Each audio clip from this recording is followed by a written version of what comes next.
On today's episode of cooking, we are going to be having jollof rice as our lunch and dinner for our Sunday meal. And this is how I do prepare my jollof rice. What I do first was to pour my hot water on my gas, then go in with my rice unwashed. After pouring in all the rice, I went ahead to cover my pot to let it cook for a few minutes. At this point, my rice has done the way I want it to do. Then I went ahead to sieve away the rice, then wash my pot very well before placing it back on my gas cooker for the pot to dry up a little bit before adding oil.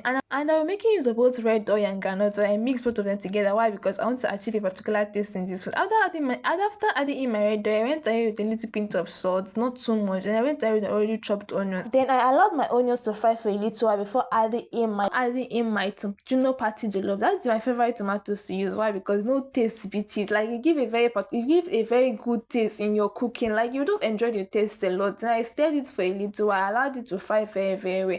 After turning it very well and making sure it fried, I closed my pot to let it fry again for a little bit before adding my already pounded crayfish. After adding this crayfish, I went ahead the water I got from my tomato sachet. Since I added water into it again, I have to allow it to fry a little bit for the water to dry up very well. At this point, when I'm sure the water has dried up very well, I went in with my Cameroon pepper. I'm making use of Cameroon pepper in cooking this food, not fresh pepper. Then I went in with my ingredients, which includes lasso and masala curry. Any other ingredient you see me using, I don't even know when you ever see me using any other ingredients. I went in with no maggi as usual, nothing again. I went in with salt to taste, very important. This might be the last too, but it's the king. Then I went in and I turned it for a little while to make sure that my spices mix with each other before adding in my already parboiled rice. At this point, after adding my parboiled rice, I went ahead to turn this with very well. I turned it very well to make sure that everything, all the ingredients reach everywhere. So one side not be tasting anyhow and the other side not be tasting anyhow. Then close it to let it steam for a few minutes before adding in about 2 pillars of water. I felt that these 2 pillars of water will cook with my rice very well without me adding in another water to it. Then stir the rice a little bit,